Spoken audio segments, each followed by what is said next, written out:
네, 2교시 시작할게요. 1교시에는 그 어떤 이제 특성들을 보는 거예요. 근데 특성을 모르면 우리가 상대하기 되게 힘들어요. 만약에 우리가 뭐 선을 보러 나간다, 소개팅을 보러 나간다. 그 사람에 대한 정보가 있어야죠. 집안이 어떤지, 성향이 어떤지, 어떤 여자를 좋아하는지, 여자분들도 알고 나가면 거기 맞출 수 있잖아요. 근데 뭐 치마 입는 여자 좋아하는데 내가 막 바지만 입고 나간다든지 이러면 안 맞잖아요. 서로 니즈가 안 맞잖아요. 그래서 성향을 미리 알고 나가시면 좋기 때문에 제가 DAB라든지 홈쇼핑, 홈션 성향에 대해서 일단 알려드릴 거고요. 그러면 그분들을 이제 만났을 때 어떻게 하면은 좀 더 내가 쉽고 빠르게 좀 클로징을 할 수 있느냐. DB 영업은 많이 만난다고 좋은 건 아니에요. 보통 두 번째 클로징을 다 하셔야 돼요. 첫 번째 바로 하시는 분도 있긴 해요. 전화로 먼저 하고 이제 가시는 분이 있긴 한데 그런 계약들은 조금 유지율이나 아니면 고객이 계속 전화 와서 또 이것 빼주세요, 저것 빼주세요 그런 일들이 되게 많이 생겨요. 그런 분들이 지금 힘들어하시는 분도 있거든요. 그렇게 하셨던 분들이 물론 그게 쉽죠. 두 번 만나고 한 번 만나고 클로징하는 게 좋잖아요. 근데 오래 유지를 하는 게 중요한 것이 우리가 빨리 클로징하는 게 중요한 건 아니에요. 한 번에 하는 건 중요한 건 아니에요. 중요한 건 그 계약이 생명보험사 같은 경우는 3년을 유지를 보죠. 3년. 유지 수수료가 3년까지 나와요. 생명은. 선보도 지금 한 16,000원까지 나와요. 그걸 계속 받아야 우리가 조금 힘들어도 버틸 수 있어요. 계약 한 번 한다고 게 중요한 게 아니에요. 꾀지면 다 끝나죠. 환수 다 나와. 그죠? 환수 나면 끝이에요. 사실. 그죠? 그래서 보험 상담을 하시기 전에 설문지를 작성하는 게 굉장히 중요해요. 혹시 설문지 있으신 분? 설문지. 고객 만나서 설문지 주시는 분. 설문지 주시는 거 없죠? 그쵸? 저도 이제 예전에 해본 적은 없는데 여기 와서 이제 저도 그런 아이디어를 많이 냈어요. 왜냐면은 우리가 전화로 할 때는 분명히 능력이 별로 없다고 했어요. 아픈데 별로 없다. 약도 별로 먹는 거 없다. 근데 만나서 어쩌고저쩌고 알고 봤더니 올리니까는 막 이만큼 드죠, 이만큼 막. 도저히 이거는 어떻게 할 수도 없는 정도 자자자자자자자 올릴 수도 없어요. 나보고 아니 당뇨 아픈 데 없으시다면서요. 아픈 데는 뭐 없어. 뭐 고혈압 약 조금 하나씩 먹고 뭐 당뇨 하나 많이 다 먹지 이거는 뭐 누가 나머지는 없어. 근데 알고 보면 막 떠 있는 거는 무슨 어디 경추에 뭐 뿌리가 어쩌고 저쩌고 막 하면서 막 무슨 큰일 난 것처럼 막 쫙 뜨잖아요. 이게 알고 보면 허리 통증 뭐 이런 건데. 그래서 우리가 그 사람에 대해서 파악을 하려면은 그 사람이 하는 말을 너무 100% 믿을 수 없고 그러면은 설문지를 작성을 한 후에 그 다음에 자기소개하고 기준을 제시하는 거거든요. 이게 되게 중요해요. 설문지 작성하는 거, 설문지. 그래서 제가 샘플을 좀 가져왔어요. 이런 상담 카드가 있어요. 상담 카드. 그래서 그동안 보험가입 등록은 뭐 어떻게 되십니까?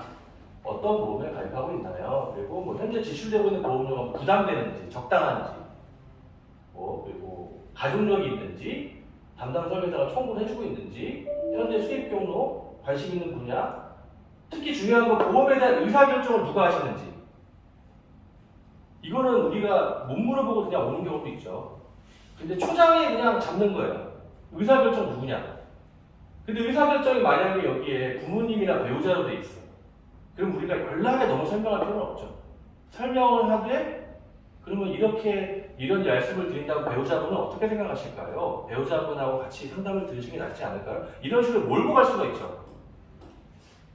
근데 이걸 모르면 실컷 설명하고 너무 좋은데 제 와이프하고 상의해봐야 될 것 같습니다. 와이프가 돈을 내서요. 이러면 나는 그냥 하고 그냥 날리는 거죠. 그죠? 여기에 본인 체크돼 있으면 신나게 설명이 되죠. 그죠? 그래서 이게 제일 중요하고 뭐 듣고 싶은 정보가 있는지에 대해서 이 부분에 대해서 이건 이제 조금 옛날 건데 지금은 다른 버전 쓰는데 이런 식으로 물어보는 상담 카드가 있어야 돼요. 고객을 만났을 때. 그래야 내가 방향을 잡을 수 있어요. 내가 설계를 해도 틀에 박힌 설계가 아니라 그 사람에 맞는 설계를 할 수 있어요.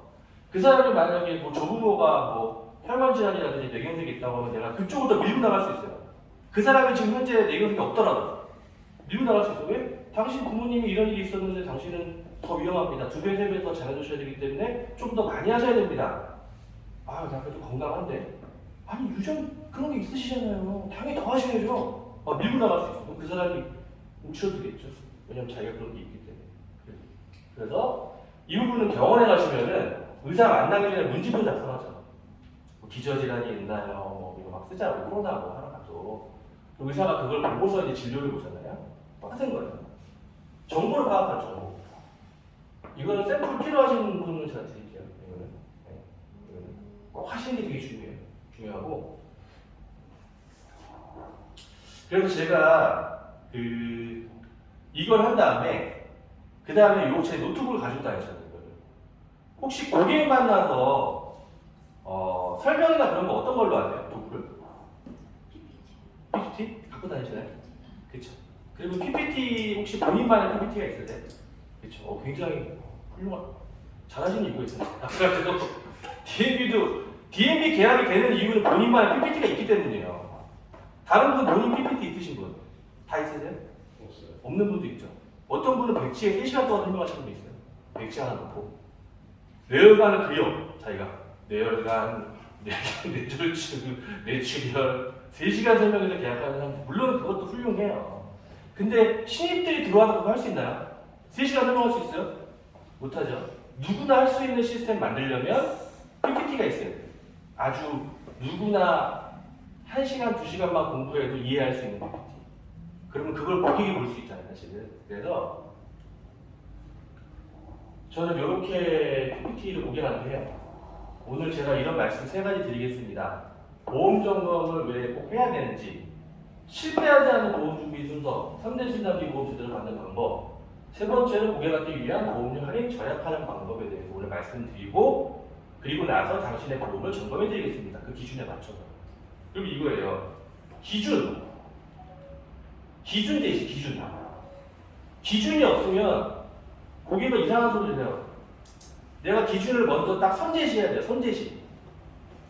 만약에 우리가 과일을 사러 갔는데 과일 한 박스에 만약에 그쪽에서 3만 원이라고 딱 제시를 해요. 우리는 거기서 깎아요.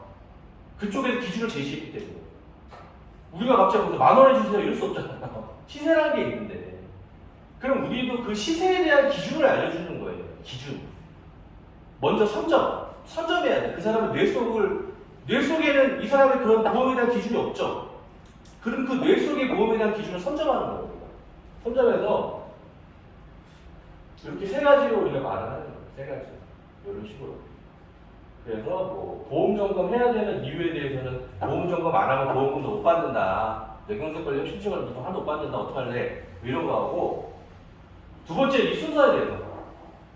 우리는 방송 전문가잖아요. 소개를 방송 전문가로 했잖아요. 그럼 이런 말을 할 줄 알아야죠. 그죠? 실패하지 않은 보험 준비 순서가 있다는 거 혹시 알고 계세요? 실손 누르기 3대 진단비 수술비 후유장애 사망 이 순서대로 준비하시고요. 해지하실 거면 반대로 하시면 됩니다. 이유가 뭐냐면요. 통증이나 증상 있으면 병원 방문하시죠. 면담하고 검사하고 진단 여기까지도 실손 누르기 처음 됩니다. 진단 받으면은 암, 뇌심 진단 받을 수 있죠.